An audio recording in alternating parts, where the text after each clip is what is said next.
है। बाकी गणेश जी की तो रोज़ की जो सेवा है तो है ही। और आज मैं घर पे भी हूँ, फिर भी मेकअप क्यों की हूँ ये बता रही हूँ। मेकअप में क्या की हूँ मैं, बस सिंदूर।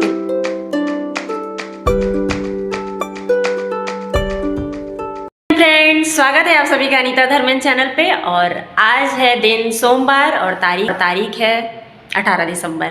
बहुत दिनों बाद मिल रही हूँ क्योंकि बीच में तबीयत बहुत ज़्यादा ख़राब थी, और तबीयत जब ख़राब होता है तो यार फिर क्या ब्लॉग बनाना और क्या वीडियो बनाना, ऐसा हो जाता है। सोचा तो था बिल्कुल ब्रेक नहीं करूँगी, पर मैं चाह रही थी क्योंकि हर रोज़ का मैं अपना ब्लॉग डालूँ, हर रोज़ क्या करती हूँ, पर जब कुछ करूँ तब तो डालूँ, इसलिए मैं आज ठीक हो गई हूँ, उसके बाद फिर ब्लॉग डाल रही हूँ। और वैसे भी कोई भी यूट्यूब पे आता है एंटरटेनमेंट के लिए, और अगर आप उसमें भी बीमार हो करते रह जाओगे तो फिर वो भी बीमार वाली फीलिंग महसूस करने लगेंगे।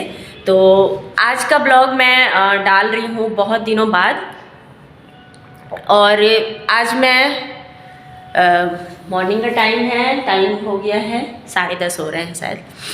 तो आज मैं 10:30 बजे से ब्लॉग स्टार्ट कर रही हूँ, जिसमें कि इससे पहले बच्चों को टिफ़िन, बच्चों को स्कूल, हस्बैंड जी का टिफ़िन, हस्बैंड जी को भी मतलब ऑफिस, तो सारे काम निपटा ली हूँ। झाड़ू पोछा अब मैं शाम में कर रही हूँ क्योंकि सुबह अगर मैं करती हूँ तो मुझे 12 से 1 बज जा रहे थे पूजा करने में।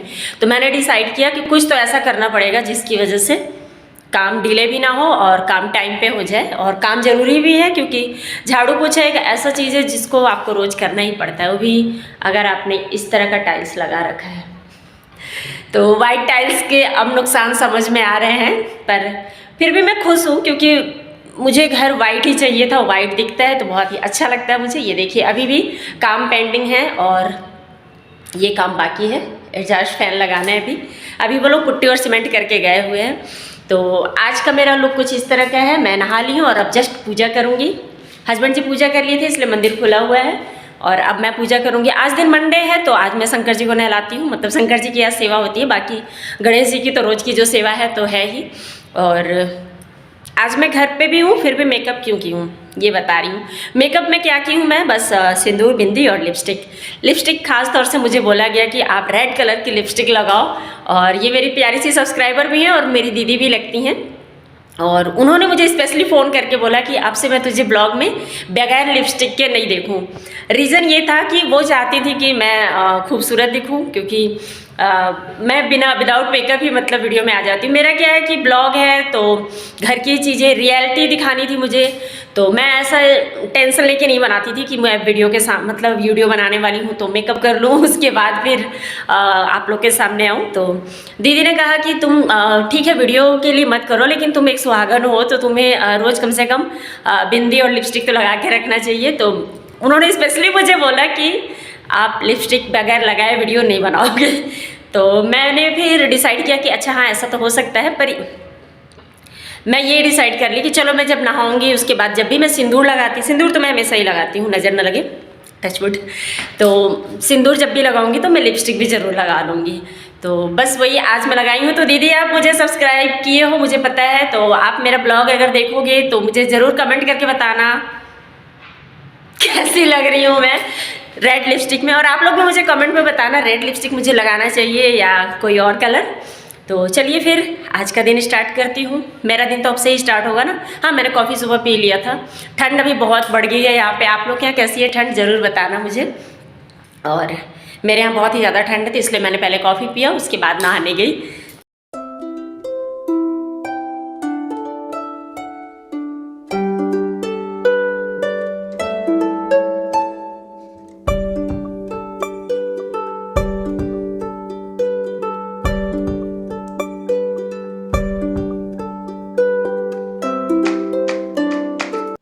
पूजा में सबसे पहला काम मेरा यही होता है कि पहले जितने भी बर्तन होते हैं दिया के और भोग के प्रसाद के वो सभी उठा लेती हूँ। तुलसी जी का जो जल होता है वो उन्हीं में डाल देती हूँ और जो बाती और प्रसाद होता है उन्हें अलग रख देती हूँ। तो बस यहाँ पे तुलसी जी के पास का उठा ली हूँ, मंदिर का उठा ली हूँ और पूजा रूम के पास में पोछा लगाऊंगी। और ये ढेर सारे जो हैंकी हैं सैटरडे को मैंने धोए थे। तो मैं जैसे यहाँ पे धूप ना बस थोड़ी देर के लिए आता है तो एक दिन में नहीं सूख पाया था, इसलिए मैं इसको कंटिन्यू छोड़ दी थी। आज ये सूख गए हैं और सारे रुमाल मतलब अच्छी तरह से सूख गए हैं, तो इनको उठा के मैं रख लूँगी। और जो गणेश जी का स्वेटर है वो अभी नहीं सूखा है, तो उसको थोड़ा सा मैं फिर धूप में रख दूँगी तो वो भी सूख जाएगा। गणेश जी के पास का जो जल होता है उसको मैं तुलसी जी में नहीं डालती हूँ, क्योंकि कहते हैं नहीं डालना चाहिए, तो उसको मैं दूसरे पौधों में डाल देती हूँ। और ये स्पाइडर का मेरा प्लांट है जो कि यहीं बालकनी में रखा रहता है, तो इसी में मैं उस जल को डाल देती हूँ। और ये देखिए बाहर का कुछ इस तरह का लुक था। और यहाँ पे मैं जो प्रसाद होता है उसके लिए एक डब्बा रखती हूँ, उसमें रख देती हूँ। फिर जब भी मतलब जिसको भी प्रसाद लेके खाना होता है तो वो इसमें से लेके खा लेता है, तो इससे चींटियाँ भी नहीं लगती हैं और प्रसाद भी ख़त्म हो जाता है। तो बस यहाँ पे सारे बर्तन को धो लूँगी मैं और उसके बाद कर लूँगी पूजा। और पूजा में आज मंडे है तो शंकर जी की पूजा थोड़ी सी ज़्यादा अच्छे से करनी होती है मुझे। तो बस ये देखिए यहाँ पे पूजा हो गया है और शंकर जी को भी मैंने चढ़ा दिया है सम्मी पत्र और वाइट फूल इस तरह से।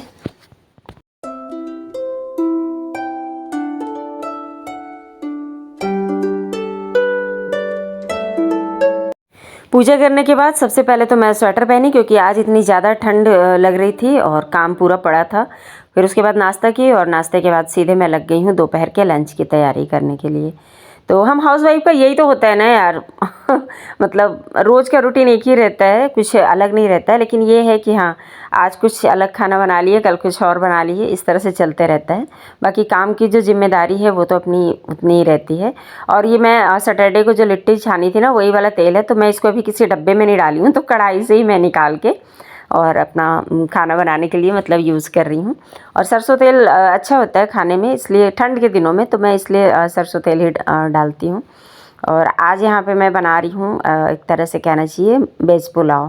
क्योंकि और ये जो लकड़ी का खलबट्टा है ना, ये मुझे भी याद नहीं कितने साल पहले मैं लेके आई थी। और मैं इसके ना 2 पेयर लाई थी, एक अपने पास रखी थी, एक ससुराल में दे दी थी, तो वो पुराने घर में दीदी लोग के पास में है। तो आज मैं इसको यूज़ कर रही हूँ, क्योंकि इतने दिनों से मेरे पास जगह नहीं होता था इतना सब कुछ रखने के लिए। तो अभी प्लेटफॉर्म बड़ा है ना, तो मैं इसको निकाल ली हूँ। तो इसमें आज अदरक वगैरह मैं कूट रही हूँ और बहुत अच्छे से कुट गया था, मुझे अच्छा लगा। मतलब ये काम की चीज़ है। पहले मुझे लग रहा था कि मैं यूज़लेस चीज़ ले आई हूँ, लेकिन ये काम की चीज़ है, अभी समझ में आया मुझे। अब मैं बहुत दिनों से इसको ना ऐसे दीवान में डाल के रखी थी, पर बिल्कुल ख़राब भी नहीं हुआ। ये इतना अच्छा है तो लकड़ी का और लुक वाइज भी अच्छा है। तो चलिए फटाफट से एक छोटा सा मतलब रेसिपी बता देती हूँ। तो यहाँ पे बस मैं ले ली हूँ जीरा, लौंग, इलायची, तेज़पत्ता और प्याज डाल दी हूँ, हरी मिर्च डाल दी हूँ और साथ के साथ गाजर और आलू के टुकड़े डाल दूँगी। तो यहाँ पे ये जब अच्छी तरह से भुन जाएगा उसमें मैं डाल दूँगी फिर साथ के साथ अदरक और जितने भी बेसिक मसाले हैं ना, जैसे धनिया, जीरा पाउडर और काली मिर्च, हल्दी, नमक, लाल मिर्च पाउडर, मैंने जो जो मसाले आपको पसंद है वो आप डाल लीजिए, लेकिन ज़्यादा मत डालिए, थोड़े थोड़े डालिए, क्योंकि पुलाव में ना मसाले ज़्यादा अच्छे नहीं लगते हैं। फिर इनको मैं अच्छे से भून लूँगी। उसके बाद साथ में साथ डाल दूँगी टमाटर, और टमाटर ढेर सारा डालिएगा, बहुत अच्छा स्वाद आता है। और यहाँ डाल दूँगी मटर। तो मटर और गाजर का सीज़न है तो इनको मैं भर भर के डाल रही हूँ, मुझे तो बहुत पसंद है। और फिर उसके बाद मैं इसमें डाल दूँगी चावल और साथ के साथ कसूरी मेथी। तो जब मेरे पास धनिया पत्ती नहीं होता ना तो मैं ऐसे ही करती हूँ, मैं कसूरी मेथी डाल देती हूँ। उसके बाद 1 गिलास चावल था तो इसमें मैं डाल दूँगी 2 गिलास पानी और 1 सीटी लगाने के लिए छोड़ दूँगी। और गैस की फ्लेम थोड़ी सी मैं सिम कर दूँगी, क्योंकि नहीं तो फिर फटाफट से सीटी लगती है ना तो पुलाव उतना खिल के नहीं आता है। उसके बाद कर लूँगी अपना प्लेटफॉर्म साफ़, क्योंकि वाइट है तो मुझे बार बार मेंटेन तो करना पड़ेगा, क्योंकि जब गलती की है तो गलती को तो सुधारनी भी पड़ेगी ना। वैसे गलती नहीं की हूँ, सब मुझे इतनी इतनी बार टोक रहे हैं ना कि आप वाइट लगा लिए हो बहुत गंदा होगा, वाइट लगा लिए हो बहुत गंदा होगा। तो इस बात को लेके ना मुझे भी अब हेडेक सा होने लगा है कि क्या सच में गंदा होगा। गंदा तो नहीं होता है। बाकी मैं अपने जैसे ब्लैक प्लेटफॉर्म भी था ना मेरे पुराने किचन का, तो मैं उसको बार बार ही क्लीन करती थी। और यहाँ पे मैं कहना चाहिए मेरा चॉपर, मेरा चौकी सब कुछ है ये। इसी पे मैं सब्जियां काट लेती हूँ, रोटी भी इस पे बेल लेती हूँ। तो इसको भी मैं धो के रख दूँगी। मतलब मैं ना काम करते रहती हूँ, साथ के साथ जो थोड़े बहुत बर्तन हैं उनको धोते भी रहती हूँ। और जब मैं बर्तन धो रही थी तो बहुत ही छींटा पड़ रहा था, तब मुझे याद आया कि मुझे एप्रन पहन लेना चाहिए। फिर उसके बाद मैं पहन ली और उसके बाद सारे बर्तन धो लूँगी। और आप लोगों को मैं एक यहाँ पर छोटा सा एक टिप दूँगी, किचन टिप। जैसे टमाटो सॉस, जो भी केचप का जो खाली बॉटल होता है ना, उसको ना आप एज अ ऑर्गेनाइज़र किचन में यूज़ कर सकते हैं। तो मैं क्या करती हूँ, जब मेरा सॉस ख़त्म हो जाता है तो पहले तो मैं उसको उल्टा सीसी रख देती हूँ, जितना सॉस बचता है वो भी निकल जाए। उसके बाद फिर इसको पानी भर के 2 दिन के लिए ऐसे ही छोड़ देती हूँ। फिर ना जो इसका कागज़ होता है ऊपर का, बड़े ईजिली लोहे वाले स्क्रब से मैं ना उसको रगड़ के धो देती हूँ तो निकल आता है। अगर उसके बाद भी ना निकले ना, कभी कभी बहुत चिपकू सा गम रहता है, वो निकलता ही नहीं है, तो हल्का सा गर्म पानी डालने से निकल जाता है। और फिर बस क्या है, ऑर्गेनाइज़र तैयार हो गया। कैसे तैयार हो गया, जब भी हमको कुछ भी रखना हो इसमें, जैसे मैं ज़्यादातर ना दालें रखती हूँ, तो बढ़िया इसको धो के सुखा लिए और उसके बाद फिर जो दाल रखनी है रख लीजिए। तो क्या ना, आर पार दिखता भी है, सुंदर भी लगता है और ढूंढना भी नहीं पड़ता है कि किस मतलब कौन से डब्बे में क्या रखा हुआ है। तो मुझे ना ये कांच के बॉटल्स बहुत पसंद आते हैं। मैंने सारे मसाले भी इसी तरह से बना के रख दिए हैं कांच के ही बॉटल्स में। हाँ, ये धीरे धीरे इकट्ठा होते हैं, जैसे महीने में एक केचप अगर आ गया, कभी कभी 2 महीने में आता है। तो इस तरह से ना आप भी अपने किचन के सामान को फेंकने की बजाय मतलब ऑर्गेनाइजर के रूप में यूज़ करिए तो अच्छा रहता है। और बाकी आपकी मर्ज़ी है, मैं ऐसा बोल नहीं रही हूँ कि नहीं आप भी ऐसे ही करिए, क्योंकि मैं ऐसा करती हूँ, क्योंकि मेरी आदत है। मैं चीज़ों को जल्दी फेंकती नहीं हूँ, पहले यूज़ कर लेती हूँ, अगर लगता है कि नहीं यूज़ होगा फिर फेंकती हूँ। तो बस यहाँ साथ के साथ सारे बर्तन भी धुलते जा रहे हैं मेरे, और एक एक करके काम भी निपटते जा रहे हैं। पुलाव बनाती हूँ ना तो मेरे पास बहुत समय बच जाता है दोपहर में, तो बच्चे और हस्बैंड के आने से पहले मैं बहुत सारे काम निपटा लेती हूँ। जैसे आज मलाई मैं देखी इकट्ठा हो गया था पूरा, तो मलाई निकाल दी हूँ। जब ये थोड़ा गर्म हो जाएगा, इस जगह पे ना मेरे प्लेटफॉर्म के पास हल्का धूप भी आता है, तो दिन भर में गर्म हो जाएगा तो शाम में फिर दही डाल दूँगी, तो नेक्स्ट डे इसका घी बना लूँगी।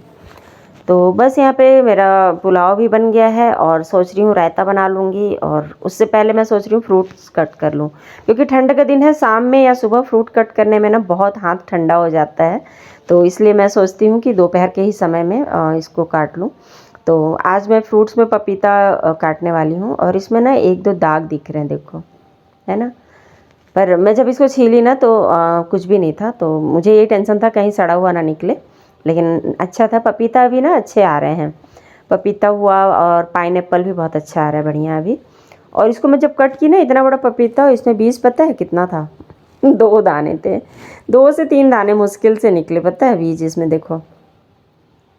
अब मतलब पहले हम लोग जो खाते थे ना, पापा लोग के हाथ के लगाए हुए पौधों के, उसमें बीज रहते थे, जितना बड़ा पपीता उतना ज़्यादा बीज ऐसा रहता था, कई बार तो भर के रहता था उसमें जितना खाली जगह है।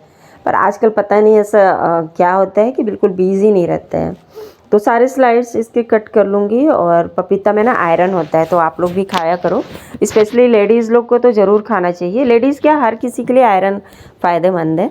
आयरन से बालों के लिए भी अच्छा है, हड्डियों के लिए भी अच्छा है, और भी बहुत कुछ में फ़ायदा होता है। आप यूट्यूब में सर्च कर लेना तो पता चल जाएगा कि क्या क्या फ़ायदे हैं इसके। तो पपीता हुआ, पाइनएप्पल हुआ, और ऑरेंज हुआ, और स्पेशली अभी अमरूद भी ही, जिसको आप लोग पता नहीं क्या बोलते हो, कमेंट में बताना। तो ये सब चीज़ें ना अभी सीजनल है। पपीता तो खैर पूरे सालों भर आपको मिलता है, लेकिन बिही हुआ, संतरा हुआ, ये सब ना मतलब सीजनल है, तो इनको ज़रूर खाना चाहिए। तो मैं कोशिश करती हूँ ना, फ्रूट्स में वही फ्रूट्स मंगाती हूँ जो कि सीज़न में आता है। बिना सीज़न वाला फल खाने से ना कोई ख़ास फ़ायदा नहीं होता है, इसलिए कोशिश करना चाहिए जो जिस सीज़न का फल है। जैसे मूंगफली का जब मौसम आता है तो मूंगफली खाना चाहिए। और यहाँ पे पपीता कट कर ली हूँ, और पूरा खाना भी मैं रख दी हूँ, ताकि जैसे ही आएंगे सब कोई तो बस टूट पड़ेंगे खाने पे। टूट क्या पड़ेंगे, क्योंकि सबको भूख लग जाती है आते ही हैं। तो बस यहाँ पे मैं पापड़ छान ली हूँ और हो गया है रेडी। और ये देखिए कितना अच्छा पुलाव बन के निकला है। तो चलिए खा लेते हैं, उसके बाद फिर मिलती हूँ आप लोग से मैं।